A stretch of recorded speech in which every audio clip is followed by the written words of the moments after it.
Hey everyone, and welcome to Geriatric Mom. This is the show that gives you a voice. Real moms and dads sharing the unedited truth, finding joy in the chaos, and reminding each other we're in this together. So, this would be episode 18 of Geriatric Mom, and I thought only fitting since we did the last episode on the evolution of motherhood that we do the same for fatherhood. So what fatherhood looked like throughout the 1900s up until into the 2000s. So during the 1900s, the father was the main financial supporter for the family. They handled the majority of the finances, so where all the money went and what got spent on what. They ensured that the children were trained for work as well. This was the industrialization era. And this is also when early child labor laws began as well. The fathers were expected to have stern public images of themselves, so very stoic and serious, and definitely like the leaders of the household. They were involved within the home, but they had little involvement with the children. At this time, early patriarchal authority began to transition with thoughts of more involvement with the children and household. So even during this time, they started to think that it was better for the dads to be more involved with the children and not just with like the being, just kind of like the leader of the household, and the mothers did the rest. So those ideas did start to kind of spark at that time. Many skills fathers taught involved farming and factory during this time. So a lot of what the kids were trained for, especially the boys, were for jobs within farming and factories. Fathers were expected to provide moral guidance if the children had poor manners or they were misbehaved. During this time, the fathers were really looked down upon because they were expected to correct those behaviors within their children, even though they did have very little involvement with them. They still were, the face of the family, so they would be looked down upon. The roles kind of varied from social class and race, but most during this time, despite the differences, had the same ideals throughout, of fathers kind of being like the main provider. During the 1910s, this is when the first Father's Day occurred in Spokane, Washington. The person that started this, her name was Sonora Smart Dodd. She set this up in honor of her dad. He was a single father of 6 kids, raising them alone, so she wanted to show him appreciation. So Father's Day wasn't a national holiday at that time, but it did kind of set the movement in place to have Father's Day. Father's Day actually did not become permanent until 1972 under Richard Nixon. But she just really wanted to show her appreciation of him, but I found that really interesting that that's how Father's Day started. During this time, the thoughts continued to be a lot the same from the 1900s to the 1910s, but they did start to shift even more from the traditional role of providing and disciplining to trying to become more nurturing and sensitive. The shift for this and the thought behind that was related to literature reviews and information that had been starting to be researched and developed. During the 1920s, the fathers transitioned from being the main discipliner to the father being more of like a pal and playmate to his children. So being less of just that authoritative figure to being more of like involved with their children and more playful. Once again, this kind of varied based on class and culture, race, kind of different throughout all of the societies. But at this time, during that era, the thoughts really did begin to shift. There was more emphasis on father and child bonding. Fathers remain the sole breadwinner, which you'll see kind of is a theme throughout a lot of this time. They continue to have strict father figure ideals to prevent thoughts of boys becoming more feminine. So, like the thoughts of being more nurturing and sensitive, they were afraid that that would cause the boys to be more feminine. So that was a fear back at that time. Emergence was thought to be more of a modern father. So once again, that, more a playmate versus like just a disciplinary figure. The father was still thought to be the role model for the entire family. Father being youthful, and word dad started being used over father. So before that time, the word dad didn't really exist. It was always father. Emphasis on having a closer relationship with children was put in place at this time. So once again, like we already discussed, the playmate to the children and really having a relationship with their children. Prior to this, that wasn't really, that was more the mother's place than the father's. Middle class started to emerge, and fathers were expected to separate work and home life. So, before they would just work and come home and didn't really deal with anything in the house. And at that point, they were starting to shift thoughts that the father should come home and be involved within the family. This era had a fusion of new social classes and classic Victorian dad with new modern thoughts. So this was like a really big transition for fathers and thoughts at that time. The 1930s, dads became a main part of the household. Continued thoughts of dads becoming close with their kids and playing and companionship really began to be encouraged during this time. The fathers were still the sole providers and the leaders of the family. Scientists really began to express the importance of fathers in the home and involvement within the children for more of like a positive father-children relationship.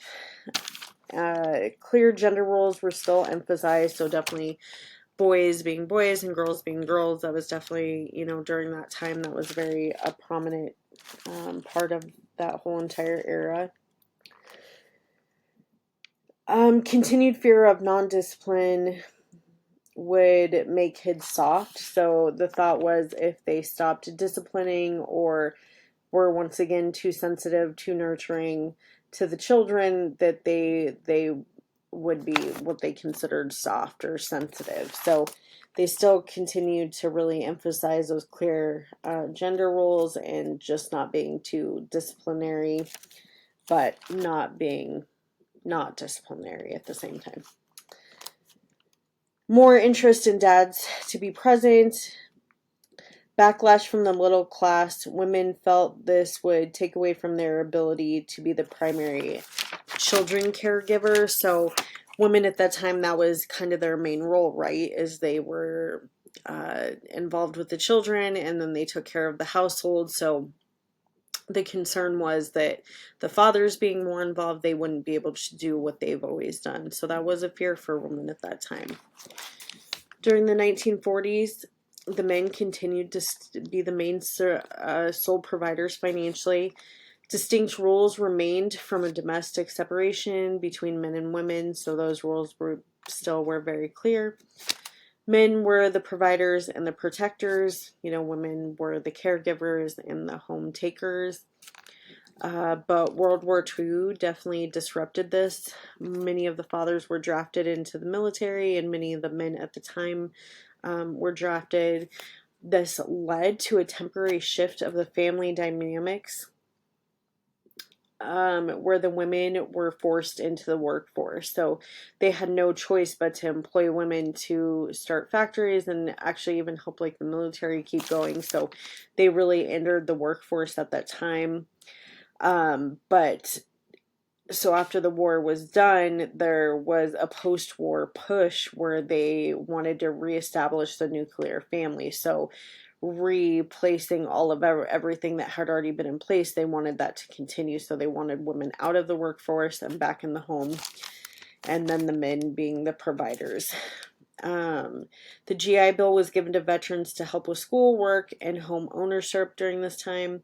The goal was again to reestablish the dad as the sole provider. So there was a huge push for that, which I find really interesting that, you know, obviously when they had to, they, you know, used women to help with everything. But then as soon as the men came back, they really wanted to shift that thought right back to where it was. 1950s sole providers were the dad still financially, and shifted back to more of an authoritative presence post-war. So the more disciplinary thought came back. The fathers did offer guidance and discipline, but the media started to play a huge part in how dads were viewed and expected to model themselves. There was more emphasis on work in the day and support the family in the eve, but the dads were still really supposed to be that role model and to really put on that tough outer appearance. More emphasis on work in the day. They considered the ideal father as someone who was a companion, advisor, and disciplinarian.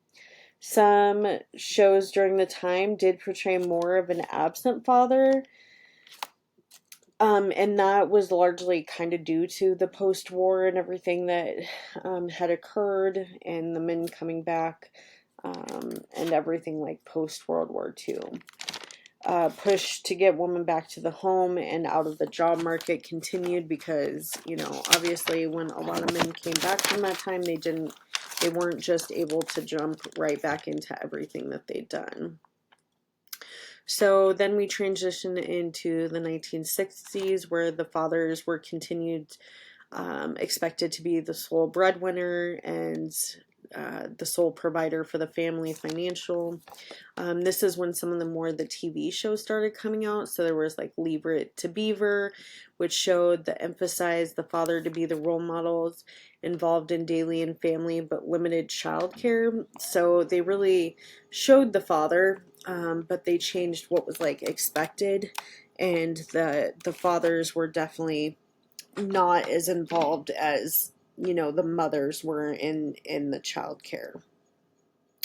The mothers were expected to stay home. During this time, the roles really started to begin to be challenged. This is kind of when everything really started to push back from traditional, you know, men worked and women stayed home. This is kind of when all that started to change. Being the main provider caused fathers to be out of the home for long hours, and they were less present, so they weren't as able to be connected with their kids and their wives because they did have to work so many hours to support their family. They continued to be the main discipliner for the family and held the authority. Like, you heard a lot back at that time, like, oh, you just wait until your dad gets home. You know, like the moms would always say that to the kids to try to make them, you know, act right or whatever the case may be. They were not as active in the household, routine and daily activities, so that was still on the mom to make sure that the home was taken care of and the kids were fed and everything was done. Suburban communities started and were on the rise at that time. This is kind of when the feminist movement was occurring too, and really things started to really move forward with that. The media continued to provide an image of the dad as the provider, authoritative, and involved during the evening only. And when you watch some of those shows, the dad's really just like, oh, it's okay, or, don't do that again. And it's like the mom really trying to keep everything together is kind of portrayed in those shows. And that was the expectation at that time, was that you'd be like the father of the Leave It to Beaver show. Gender roles were being challenged and new concepts were emerging. So this is really like the pushback of, just the moms staying at home and not being able to work. And, they did enter the workforce and then were pushed back out to go back home. So they really started to push back and challenge those ideas.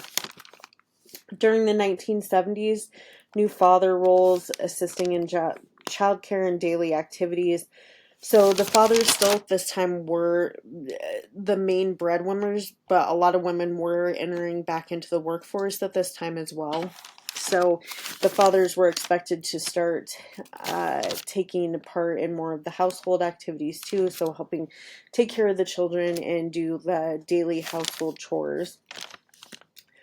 Fathers were more able to be present for births, which wasn't really a thing prior to this. Fathers would generally be at the hospitals when babies were born, but it was not normal for the men to be present, and I don't even think they were allowed initially, in the rooms when babies were being born. So at this time, this really started to begin where dads were present in the room so that they could watch their babies be born.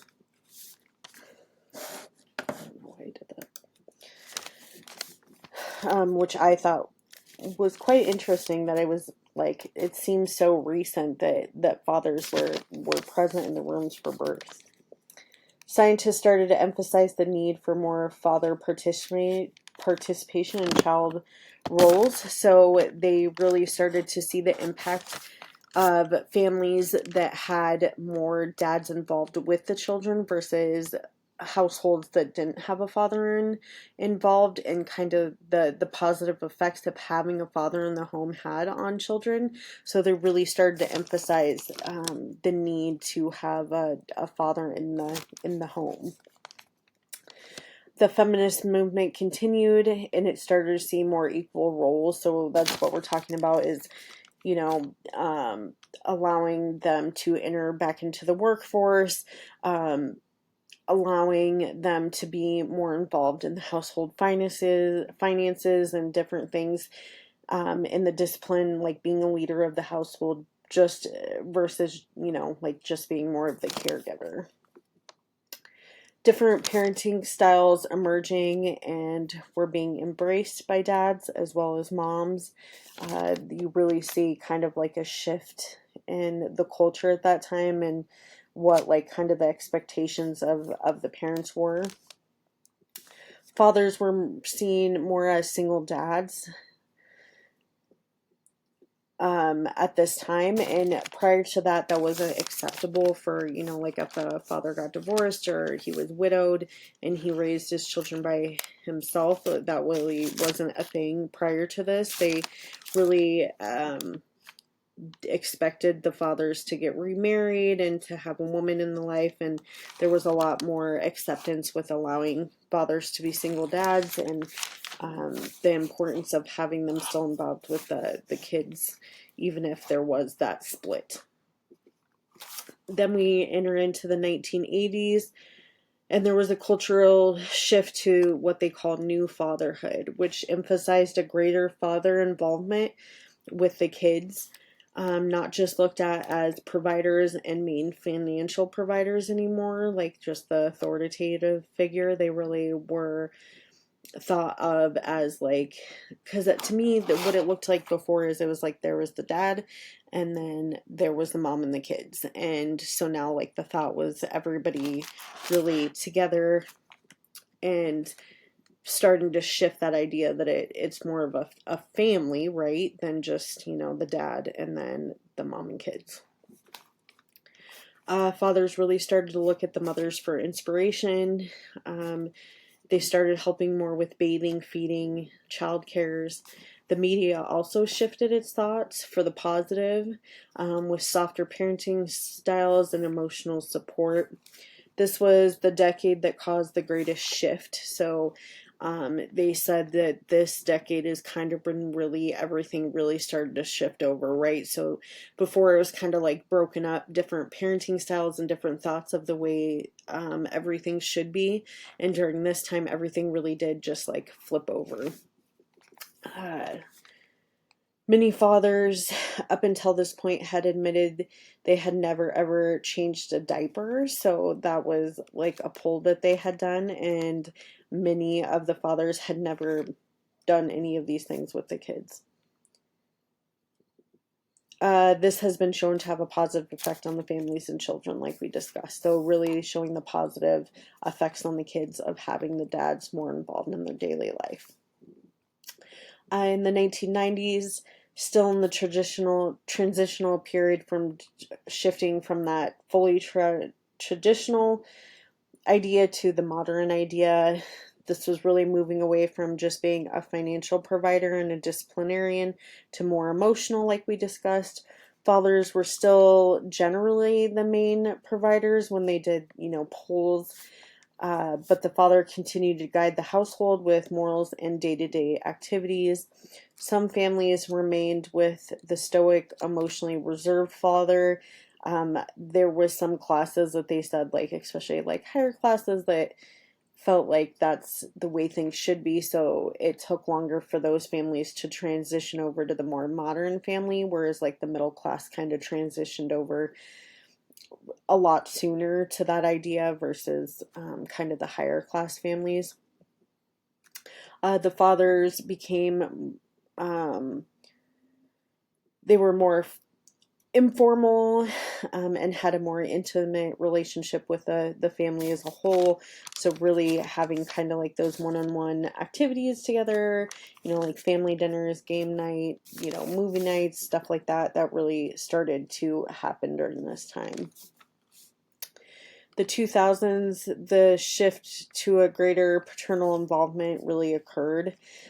So kind of from like the 2000s to the 2020s, there was a rise in stay-at-home fathers. So the shift it's kind of shifted over that time, right? So it's okay for dads to stay home and for moms to go to work. Some families, that's what it works better for.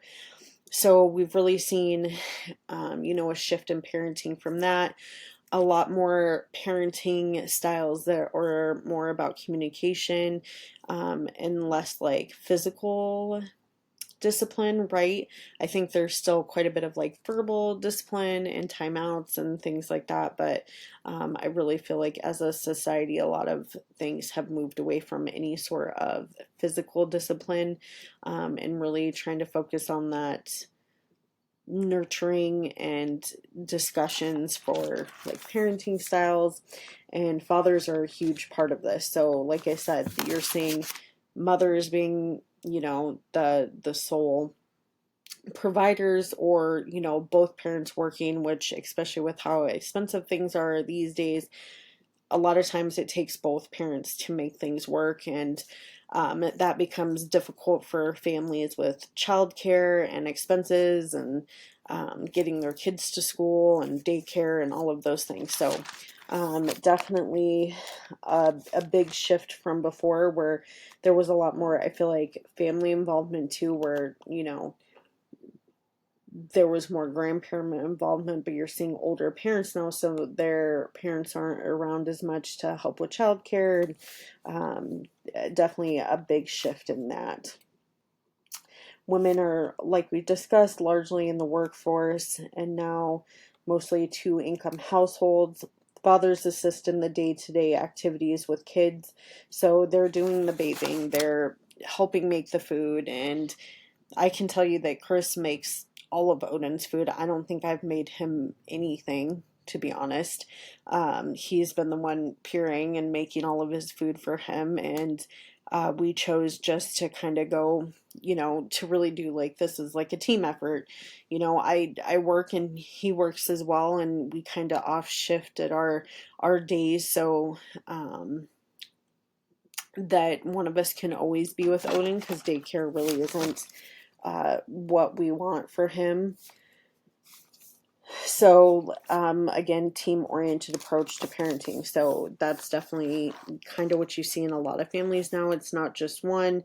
It takes both really to make things work within the household and to make it run smoothly. Fathers are more nurturing and playful, which I definitely do agree with. I was very lucky. I had a dad that, he loved to joke around with us and to be involved and was constantly talking and discussing with us. And I feel like Chris is definitely going to be the same way. And I truly love that because it was probably one of my favorite things growing up is just, having that like play, fun, relationship with your dad. Another thing that I thought was funny is that it said like over time like dads weren't really allowed to do like extracurricular like type of things, so they've really noticed fathers like taking on hobbies that aren't just like I built you a bookshelf and I did these things. So you'll see more dads obviously like playing golf. That's like a huge one. And then the funniest one I thought was that they're finding dads like super involved with like video games. That dads really like video games nowadays, which I feel like that's a lot of people in general, but that is one of the highest hobbies of fathers now. Um, Obviously, like all of these changes over time really allowed for the household to um, have fathers to be involved and to be nurturing to their kids and to really allow them that space that they should be allowed to have with their kids and to really have that really well-defined relationship. So you really see over time when I was doing all the research just how like fathers were just expected just to be like very stoic and um, be that disciplinary person and to be the primary financial provider, and they were really expected just to stay within their role, and it really did take quite a bit of time for that idea to transition over. But I do love the ideas now that we have, that it's more of a team approach and that both parents should be involved with the kids and everybody should help with the household. um, I just think that's a positive thing for kids to see. So, that they know that, just because I'm a boy doesn't mean I can't wash the dishes or whatever the case may be. So I think that's definitely been a positive shift over time. And I think that it's forgotten sometimes how important it is to have dads in the household and how important they are to children and being a part of their lives. So thank you for listening to Geriatric Mom. This is episode 18 again. If you'd like to reach out at any time, definitely can. I am on TikTok. I'm on YouTube. Podcasts are on Spotify. I'm on Instagram and Facebook. I also have my own website, www.geriatric-mom.com. Definitely excited for future podcasts. Let me know if there's anything that you guys would like to know. I'm always happy to research. I love looking all of this up and seeing how things changed over time. Just reach out if you have any thoughts or ideas, and thanks for listening to Geriatric Mom.